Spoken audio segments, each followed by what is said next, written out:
I want to continue with the giving thanks as we start to just thank you for your openness, for this conversation, and the opportunity to be together as fundraising professionals to officially start our chapter's conversation on inclusion, diversity, equity, and access.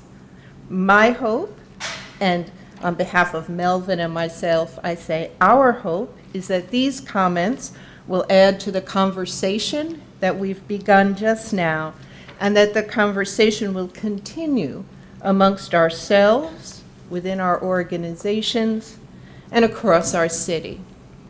It is incumbent upon us as professionals that we grow to understand the different cultures that comprise our community, how they think, what they value.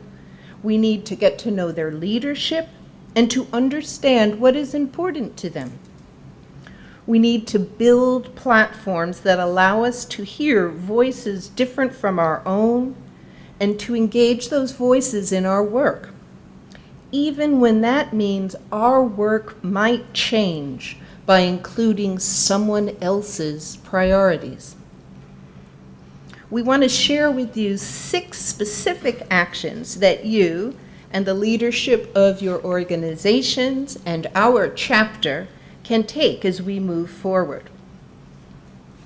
1, when seeking to increase diversity, look at the composition of the organization as a whole, not just the fundraising team. Take time to consciously build a qualified and diverse team. Think about your expectations. Do you want someone to be the gay employee? Or do you want an accountant who brings his top game to work on a daily basis? Think about the match or the mismatch between who you hire and who you serve. 2, build a pipeline for advancement within your organization. It is not okay for executive and fundraising leadership to be white and for African Americans to deliver services and provide administrative support. Create pipelines to leadership that include authority, decision-making, fundraising, and other forms of revenue generation. 3, engage people from diverse backgrounds to participate as board members, advisors, and fundraising volunteers. Bring new members onto the board in diverse cohorts, and beware of creating a situation where one person becomes representative of a race, gender, or ethnicity. Create an onboarding process that shares information about the organization, its priorities, fundraising, and finances, so that all members have access to information, not just those who already know someone on the board. Create board buddies so that each new member has someone who can help them navigate and understand the written and the unwritten rules of the board. 4, review policies and practices to learn what formal or informal barriers to employment may be in place. For example, are the educational requirements for specific positions a job-related requirement or a barrier? What about years as a fundraising professional? Could sales experience, volunteer fundraising, or entrepreneurial experience provide comparable skills? Does the time or location of meetings create barriers for fundraising volunteers? 5, as we build the diversity within our staff and boards, we need to engage our donors as well. Share your vision for inclusion, diversity, equity, and access when talking with your donors, especially your major donors. Talk about why it is important and the steps you are taking. Encourage them to ask questions. Ask for their guidance, suggestions, and participation. Don't let silence pass for acceptance. Create opportunities for longtime donors to meet with and get to know your new donors. As you bring on new leadership level staff, make sure that your board schedules time for your major donors to meet your new leaders. As we increase the diversity of our organizations, we must retain the longtime support of donors who have invested in our nonprofits and who believe in Memphis. This is not about us and them. This is about all of us. 6, as fundraisers, we want to increase the diversity of our donors so that we increase support for the mission and vision of the organizations we represent.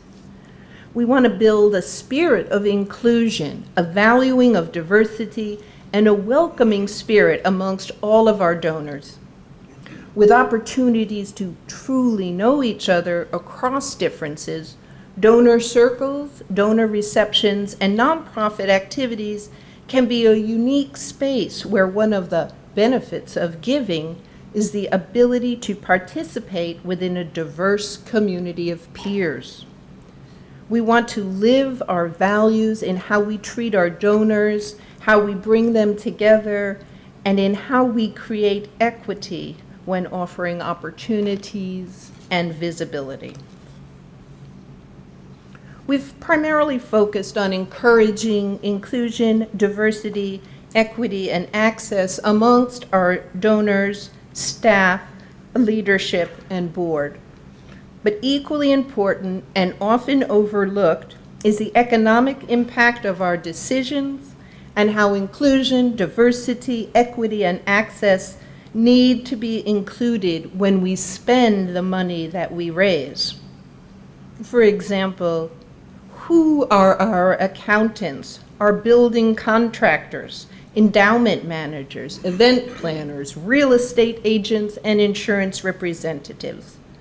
Who provides graphic design services, janitorial services and supplies, technology? Who do we buy our office supplies from? Who provides food or snacks? Who do we bank with? If our organizations serve Black people, are we willing to bank with Tri-State Bank, a Memphis-based Black-owned bank? Looking at ourselves. In closing, we ask that all of us ask the question, what does diversity look like for our chapter? Who do we, individually and collectively, want to become? What do we want to be known for? We have the opportunity as members and leaders to invite people to our meetings. We get to ask ourselves, who do we consider to be a fundraiser? Who are we serving? Is our commitment to our members or to Memphis? Is there a difference? And should there be one? We have seen the growth of the Memphis AFP chapter and the vitality of its members when we participate. The change process is in motion and we are all a part of it. In closing, inclusion, diversity, equity, and access have to be at the heart of who we are. These are not an additional area to check in on. They are vital to our sustainability and the sustainability of our region and our country. These are not Republican ideals or Democratic visions. These are human values. I want to thank you for welcoming us. Thank you for listening to our words. Thank you for this opportunity. We encourage each of you and all of us to continue this dialogue with our peers, within our organizations, and within our chapter. Thank you.